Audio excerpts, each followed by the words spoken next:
What's going on, ladies and gentlemen? Welcome back to the channel. Today, we are going to be doing a presumed starting quarterback ranking for the 2025-2026 NFL season. Now, I don't know if you guys know, I do my rankings a little bit differently than other people do. I go based off of category for the most part, then I rank them based off of the category for the most part. So it's not like a specific tier list. It's not like I'm going to have six in one, six in the other. And so on and so forth. So if you look to the left here, we have rookies, bridge quarterback, very promising, good quarterbacks, fringe Pro Bowlers, all pros slash Pro Bowlers, and the elites. So we're going to start at the bottom and we are going to work our way up. So before we get into this, if you enjoy this type of content, NFL draft content, and just football content in general, please leave a like and please subscribe to the channel if you haven't already. Very excited about the lineup of things I'm going to be doing on this new channel for the NFL draft upcoming with other creators, with just solo stuff. It's going to be an absolute blast. So if you enjoy that kind of content, please subscribe to the channel. All right, so this bottom category here is pretty standard, straightforward for the most part here. We're going to go with rookies. So these guys just really haven't taken a snap in the NFL.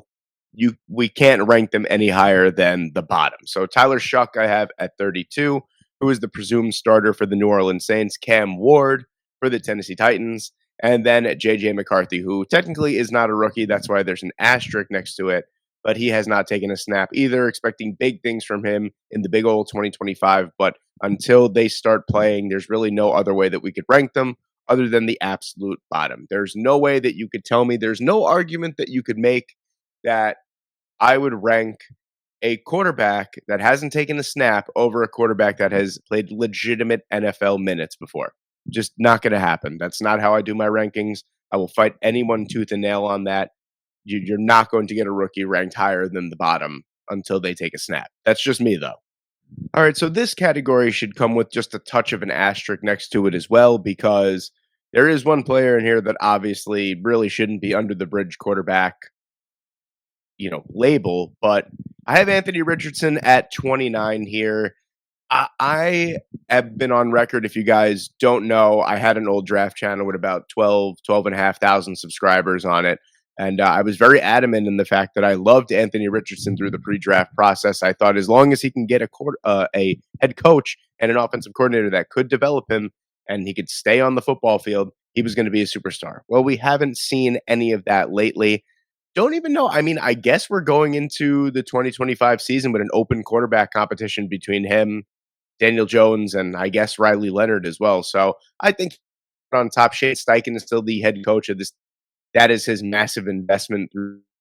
So expecting him to stick to it. And honestly, Anthony has shown flashes of absolute brilliance, and then he has flashed the absolute worst that you could ask for in a quarterback. But I don't think it's justifiable to rank him higher than 29 here. At number 28, I have Joe Flacco, who I think honestly is probably the best bet. I'm just guessing here. It could be Dylan Gabriel, it could be Shedeur Sanders, it could be Kenny Pickett. Hell, it could be Deshaun Watson when he comes back. I doubt any of those, but I think Joe Flacco right now is the number one option for the Cleveland Browns. And yeah, that's 40-year-old Joe Flacco is definitely a bridge quarterback. I don't really know how else to describe it other than that. I think Joe Flacco, again, still has some moments of brilliance just because he's got that screw it mentality where he's like, yo, I'm 40 years old, dude. I don't really care about football anymore. I'm going to take risks. And, it really, really worked out for him in a couple different spots, Cleveland included last time around. But yeah, no, I can't rank him any higher than that. And then my New York Jets starting quarterback at number 27 here is going to be Justin Fields. Now, again, this is another guy that I love his tools. I love the flashes of brilliance that he's shown, but they're few and far between at this point. I honestly didn't think that he did a bad job at all with the Pittsburgh Steelers offense last year. My only gripe was that he really couldn't, besides for that game, I want to say against like the LA Chargers, he couldn't really get a passing game going at all. So you might look at his quarterback record and go, oh, he was 4-2. Why why why did they make a change? It was kind of justified, I guess. Russ did give them a little bit of a better passing attack to work with. But yeah, I'm hoping for bigger things for Justin Fields. I hope he figures it out. I hope he finds a home here in New York, but just the trajectory of his career at this point, I don't think it's going to happen. A real lack of weapons outside of Garrett Wilson and Mason Taylor, who still hasn't signed his rookie contract at the time of recording. So, you know, they're set up to run the football. They have a really good young offensive line. They have three great running backs in Brees Hall, Isaiah Davis, and Braylon Allen. And then they have one of the better running quarterbacks the game has ever seen. So, from a pure athletic standpoint, Justin Fields is awesome. From a pure quarterback standpoint, he's still, at this point in his career, has a lot of developing to do.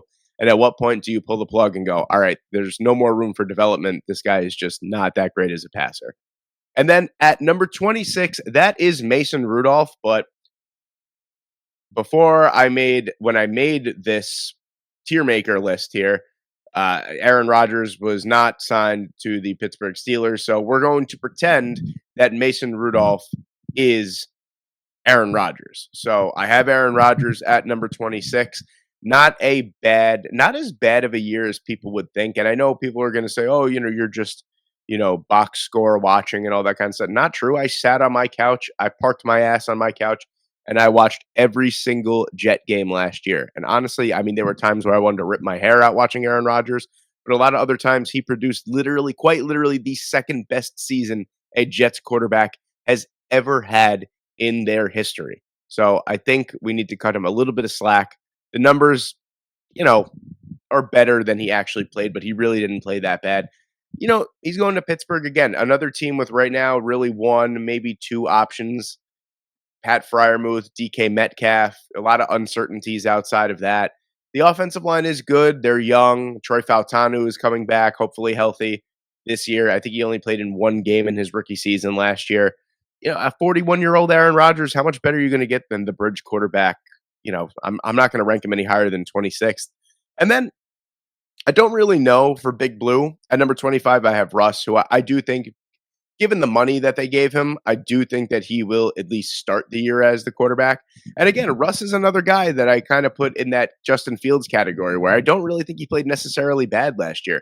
The last couple years of Russ, I feel like he's gotten a lot of hate for really no reason. Russ, a couple years ago with his last season in Denver, actually put up very, very respectable numbers. Is he past his prime? Absolutely. But he's still a very, very serviceable quarterback for 1 to 2 years if you're looking for that bridge quarterback type. And I think he's going to do well in New York. I think they got a nice little thing going on the offense there. Hopefully, the offensive line can stay healthy for the first time in a really long time, Andrew Thomas included. And I think they're going to make some real noise. They got a couple nice pieces over there. So we'll see what happens with Russ. But I can't really rank him higher than anyone else that's left on this list. And then in the very promising category here, I have Michael Penix Jr. starting us off at number 24. I liked a lot of what I saw from Michael Penix Jr. last year. I do think he needed, the game experience was definitely warranted. I feel a lot more comfortable about Michael Penix Jr. and the pick of Michael Penix Jr. now that he's essentially taking the reins of the Atlanta Falcons. But a gunslinger type with a cannon of an arm. He's mobile, but he's not a run first quarterback, so he's gonna stick it and rip it in that backfield there. But I'm really excited to see him in this offense this year. You had a breakout season last year in Drake London. Bijan Robinson is looking like one of the top 2 or 3 best young running backs in football.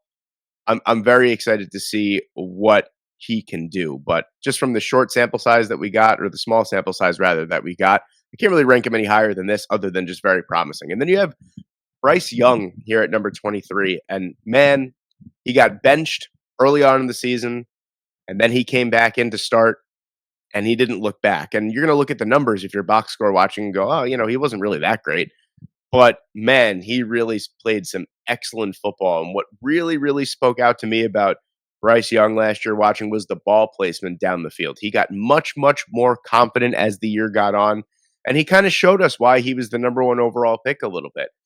Great processor, puts the ball on a dime, 40 to 50 yards down the field. He's someone that I could really, really get excited about. And now with back-to-back first-round picks in Xavier Legette and Tet McMillan, they're fully investing in Bryce Young. This is it. This is the big breakout year for Bryce Young in year 3. I'm fully convinced. The offensive line is good. The running game, Chuba Hubbard, they signed Rico Dowell as well. I believe Jonathan Brooks is out for the season, so I think they signed one other running back. I can't remember off the top of my head, but yeah, I think they're fully invested in him. They got a really nice young pieces around. They got good wily veterans like Adam Thielen still around too. So I think this is going to be a big, big breakout year for Bryce Young. And then at number 22, I have Caleb Williams. Again, if you box score watch, you're going to say Caleb Williams deserves to be much higher, but holds on to the football a little bit too long for me. That was a an issue at USC for the longest time, and he kind of carried a little bit over into the NFL in his rookie year. But you know, I mean, let's put it this way. With the offense that's around him right now, I don't really think that he could fail. I think he's actually truly bad if he fails with the offense that's around him. I mean, they have one of the best younger offensive minds in football, and Ben Johnson now is their head coach. You know, they drafted Luther Burden, they drafted Colston Loveland, they drafted their future left or right tackle and Ozzie Trapilo as well. They definitely bolstered the offense. And that's not to mention drafting Romo Dunze in round one last year. You still have DJ Moore. They still have Cole Kmet, DeAndre Swift. Like, this is going to be, they solidified the offensive line for the short term and long term, I guess. You could think about it like that. And I really think that they're setting Caleb Williams up to succeed. So I expect a massive jump from Caleb Williams in year two. And then speaking of massive jump, I have Drake May at number 21 here. I think Drake May is in for a massive season.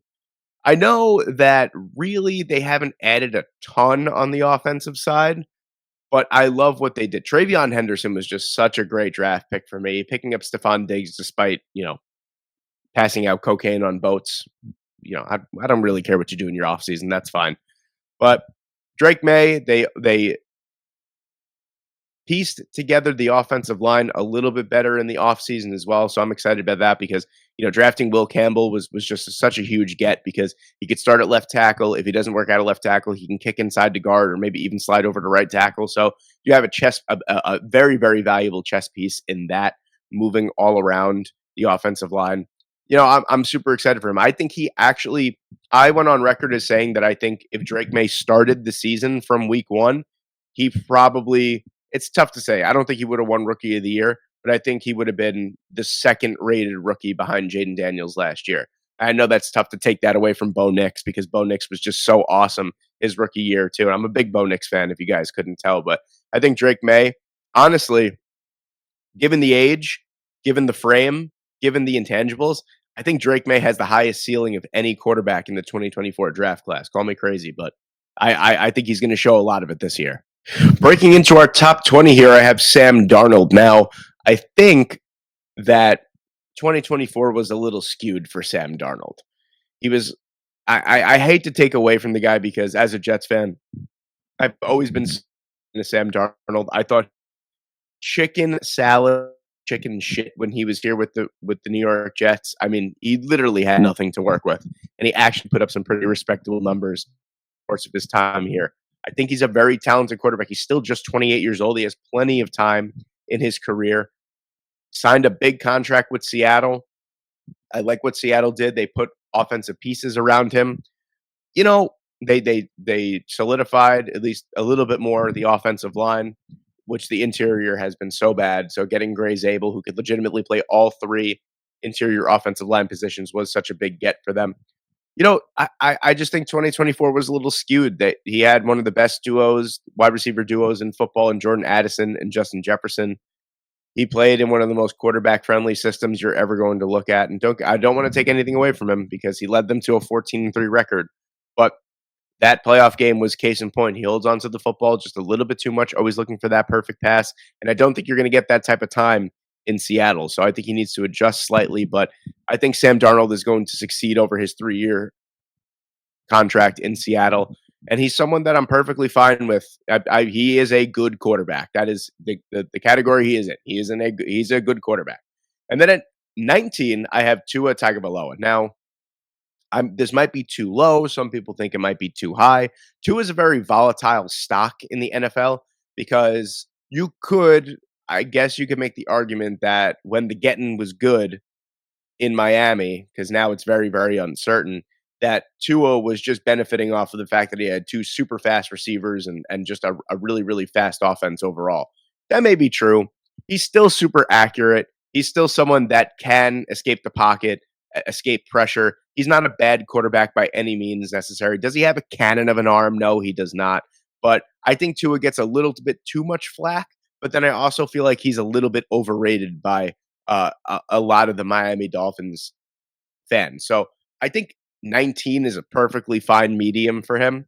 Again, a Pro Bowl, a former Pro Bowl quarterback. He's not bad by any means. He's a good quarterback. He's mobile. He has plenty of arm strength. He's got good accuracy. That's what I'm looking for. And he's got plenty of starting experience. And he has succeeded in the NFL, at least in the regular season. So, I can't call him any worse than a good quarterback. At 18, I have Geno Smith. Now, I think Geno Smith is the quintessential good quarterback because I don't think he's someone that you could win a Super Bowl with, but he's also someone that's going to completely prevent you from having a top 10 pick. He is a good quarterback. He found his footing in Seattle after, bouncing around the NFL, the Giants, the Chargers, the Jets. He found some footing. He made a couple Pro Bowls back to back.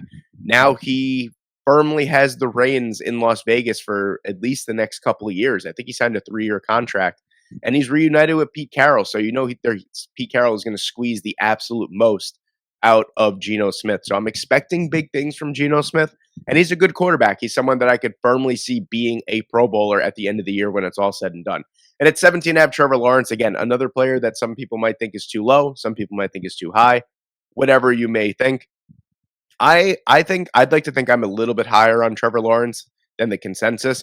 I think really if you just eliminate half of the drops that we saw last year, Jacksonville's probably a playoff team or at least a lot closer to a playoff team. Maybe not so much in the AFC, but yeah, he deals with some brutal drops. I love the overhaul of the offense for the most part. Evan Ingram was his safety blanket. Brenton Strange actually proved to be a very, very promising young tight end. They drafted Travis Hunter. Brian Thomas Jr. is very, very close to already being a top 10 wide receiver in football. There's a lot to like from the Jacksonville Jaguars team this year, and there's a lot to like from Trevor Lawrence. If he could just stay healthy and find that form that he had, a couple seasons ago, man, I think you're looking at a legitimate Pro Bowl level quarterback. But for right now, he's just a good quarterback. He's someone that I think I could parade out there, and he has a very good chance of winning a football game for me. But other than that, that's really all I can say about Trevor Lawrence for now until I see just a little bit more consistency out of him. Kicking off my fringe Pro Bowl category here, we have the highest paid Mr. Irrelevant in the history of any sport. That's going to be Mr. Brock Purdy, who just signed a massive contract extension with the San Francisco 49ers. Yeah, we know about Brock Purdy. We know what you're going to say. Oh, he's a system quarterback. Oh, he's not that good when he doesn't have 17 pro bowlers or all pro players around him. Yeah, we get it. But the fact of the matter is Brock Purdy is someone that can get the ball exactly where it needs to be. He's led game-winning drives. He's surprised us all. He is a good quarterback. Does he have the crazy arm strength that you're looking for from one of the elites? No. Is he accurate? Is he on time? Can he escape pressure? Can he move around the pocket and get things going? Yeah, that's exactly what he can do. He can't help the fact that he has, I don't know about now. We're getting a little bit older in the San Francisco 49ers, but he couldn't help that he had all those Pro Bowlers and all pro players around him. He did exactly what you should have done if you had all of those players around him. So I'm not going to knock the guy. I think he is a very solid quarterback and someone that has made a Pro Bowl already, and I could definitely see making a Pro Bowl again this year. So I have him at 16. Just cracking the top half of the quarterbacks. At 15, I have Kyler Murray. Now, I am notoriously lower on Kyler Murray than the consensus.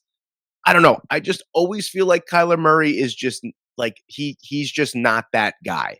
I mean, outside of that Hail Mary against the Buffalo Bills, I feel like he hasn't had many clutch moments in his career with the ball in his hands. That's just me. I can't nitpick through every single game, but that's just off the top of my head.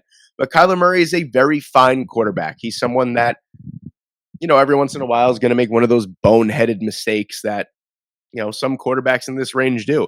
But he's also someone that is going to make some unbelievable highlight reel plays. So Kyler Murray is someone that kind of sits in that weird middle range for me, that if he is as good as his abilities let him be, he's going to be a Pro Bowler, and he could take the Arizona Cardinals, who are a very, very sneaky playoff dark horse this year. He could take them pretty far, but that's if he's playing as consistent as we know he can play.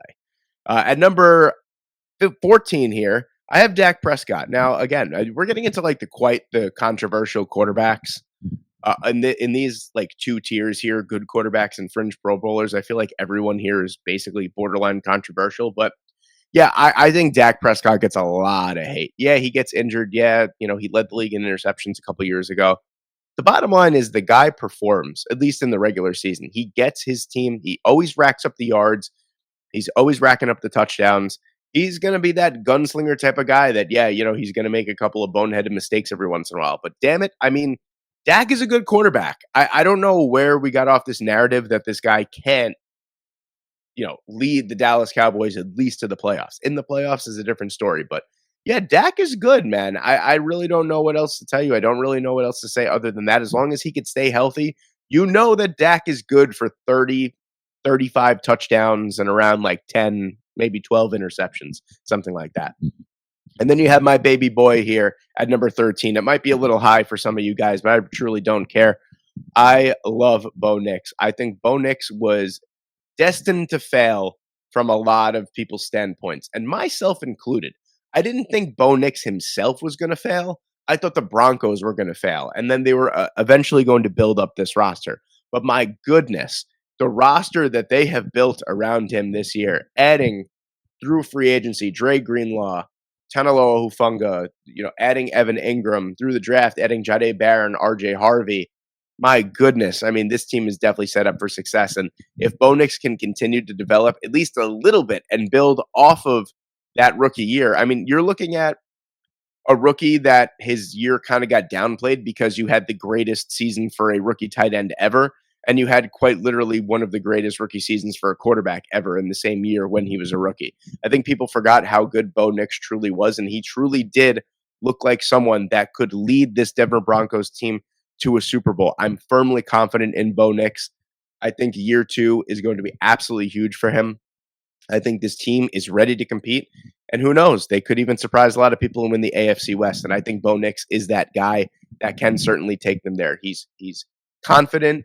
He can maneuver the pocket. He can throw the ball deep. If you guys remember, that throw against the Cincinnati Bengals actually was the farthest air yard throw in the NFL last year. So all of you that said that Bo Nix can't throw, he threw a 67-yard dime to the back of the end zone. At number 12, I have CJ Stroud. Might be a little low for some guys, but I might have moved him down a spot or two because of the year that he had last year. And really, it's not his fault. I think he did the absolute most of what he could. That offensive line was just absolutely brutal. He was under pressure consistently all the time. And he still put up really good numbers. He also lost Tank Dell, dealt with some injuries. I mean, now they really set him up for success for the most part. They got a couple of piecemeal players on the offensive line in Cam Robinson and Laken Tomlinson. They drafted Ariante Ursary, who I think is going to be really, really nice for them. Could play on the inside, could start at right tackle. And then they drafted Jalen Noel and Jaden Higgins as well. So this is going to be a really fun offense to watch. I think CJ Stroud, we've already seen do. I don't necessarily know if that's his ceiling. Someone that could take another step forward with a good enough offensive line and become a potential MVP. But we saw it. I mean, he was basically close to an MVP candidate in his rookie year. Year 2 wasn't that great, but I'm expecting big things in year 3. And at number 11, rounding out the fringe Pro Bowler, I have Jordan Love. I don't know where this discourse got off that Jordan Love is not a good quarterback. Again, yes, he makes some stupid throws. Every quarterback makes some stupid throws. Josh Allen makes some stupid throws, and he won the MVP last year, and he's a consensus top 3 quarterback in the NFL. Be that as it may, I think Jordan Love is just like a supremely talented quarterback that maybe still hasn't firmly put it all together yet.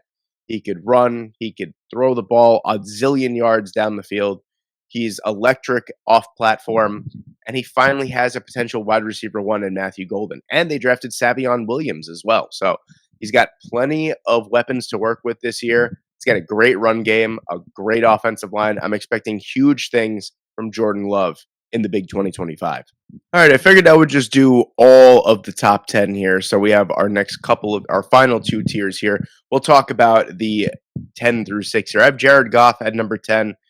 I think Jared Goff has been a consensus top 10 quarterback for a couple years now. I mean, it's going to be interesting to see how he does without Ben Johnson this upcoming season. But I think the pieces are firmly in place. I think the offense, they know exactly how the offense is going to run. Frank Ragnow retiring is going to be huge for them, but they do have a couple of young interior offensive line pieces that I think will be more than fine. They drafted Tate Ratledge and Miles Frazier this year. They drafted Christian Mahogany last year. I think they're going to be more than fine. Jared Goff is someone to me that, you know, it's never a perfectly in the middle day. I feel like it's either he's throwing for 400 yards and 5 touchdowns, or he's throwing for 188 yards and 3 interceptions. But when he's really good, he is really freaking good, and he is supremely accurate when he's in his best, when he's playing his best football. I think he's really slept on. He's someone that got a lot of hate, kind of was dumped off to Detroit in that Matthew Stafford deal and was like, all right, you deal with him now. And he's really done a phenomenal job. And I argue with a wall if you don't think that he's a top 10 quarterback. You could argue that everyone in these final 10 spots could be interchanged, but this is just the way that I see it. At number 9, I have Baker Mayfield. Baker has been balling for a couple years now, and I couldn't be more happier because really, I know he rubs some people the wrong way. Some people think he's very cocky, but he plays the game with a lot of confidence and he's a super nice guy off the field too, if that's any consolation. And he's a baller on the field too, not afraid. He's probably the most fearless quarterback in the NFL outside of a Josh Allen or a Lamar Jackson. The guy is the ultimate competitor. He puts his team in position to win way more often than not. If you don't recognize Baker Mayfield as a top 10 quarterback in today's game, I really don't know what to tell you. At number 8, I have the Super Bowl champion Jalen Hurts. A lot of people might argue this is too low. I think this is perfectly fine. I think Jalen Hurts is absolutely in top 10 consideration as a quarterback. Yeah, a lot of people say, oh, the tush push, pads his numbers, be that as it may, but man, he puts the ball on target, exactly where it needs to be. He's just a really, really good overall modern day quarterback, in my opinion. Someone that, does he have the strongest arm? No. He is accurate. He is mobile. He could run. He could escape pressure. He can maneuver the pocket very well. Doesn't sense pressure all that great sometimes, but man, Jalen Hurts is someone that's going to, in this offense, is going to put you in a position to win way more, but 14 times out of 17, I'll say, out of 17 games, he'll probably put you in a position to win. And some people might say that he's too low, but I think the guys ahead of him just have way too much talent. Justin Herbert is someone that I think I've been doing quarterback rankings for 3 years now, and I think this is the first time Justin Herbert is not in my top 6. And that's funny because he actually had a really good statistical year. But Justin Herbert, I think long gone are the days where we're going to have to see Justin Herbert throw for 5,100 yards and, 40 touchdowns just to miss the playoffs. I think Justin Herbert is firmly in that spot now where he's protecting the football, taking risks when it's necessary because he has a good offensive line. He has a good run game finally. Jim Harbaugh, Jesse Minter, everyone has firmly transformed this team into a well-oiled machine. And Justin Herbert still flashes those moments of greatness where he's got that absolute rifle of an arm and that really, really underlying athleticism for a 6'6", 230-pound man. He's an awesome football player. I still think the best is yet to come from Justin Herbert, and I'm hoping it comes out this year. And the old man, the grandfather here at number 6, we have Matthew Stafford. I've always been super high on Matthew Stafford, but he just, to me, continues to prove why he belongs up here year in and year out. Someone that over the past couple years, I feel like has kind of gotten away from that that old school Brett Favre gunslinger type of quarterback, and he's protecting the football a lot more. And Matthew Stafford, man, you want to talk about a rocket of an arm, someone that's freaking tough as nails. I mean, we've seen this guy take beating after beating and just start every game for the most part. Matthew Stafford, and he knows how to win. He's won a Super Bowl. The Rams are consistently in the playoff picture year in and year out, besides for that one year after they won the Super Bowl. Matthew Stafford is one of the driving reasons behind it, and I do think off just a hunch, I do think this is his final year in the NFL. I don't think that it's either this year or next year. I don't think that he's going to go much longer, but man, he shows no signs of slowing down. You might as well retire on top. He's been phenomenal in his tenure in Los Angeles in LA. Rounding out the top five, the elites, I have Jaden Daniels. Now, a lot of people are probably going to complain about that, and that's completely fine. But I mean, what else do you want me to do with what he did in his rookie season? He could run the ball, he could pass, he's extremely accurate, he's got a cannon of an arm. Really, what can you say is bad about Jaden Daniels? He is a superstar. He's going to be in the MVP race for the next 7 to 10 years, maybe longer. The guy is so good, so early on. Yeah, really, that Bengals game was kind of that deciding factor where we're like, oh, the Commanders have a superstar on their hands. Like we knew he was going to be good at the very least, but this guy is borderline fantastic. And he absolutely is. And he carried that through the entire season.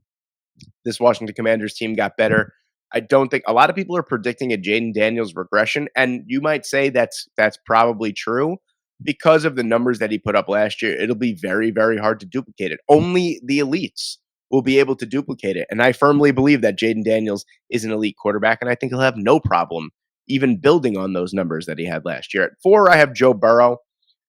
I I couldn't get myself to put him ahead of Patrick Mahomes. I just couldn't. Joe Burrow is one of the elites of the elites. I mean, like everything that I've said about Jaden Daniels is amplified by Joe Burrow as well. And again, another guy that's very, very sneakily athletic that can escape pressure. Well, in this at this point in his career, he actually runs quite a bit at this point too. And I guess you're saying that because of his offensive line is pretty bad, but I think it's much improved. He got what he wanted. T. Higgins was paid. Jamar Chase was paid. Joe Burrow is going to be a top five quarterback as long as he's got those guys with him. And I think even on his own, he would be a top five quarterback anyway without those two guys.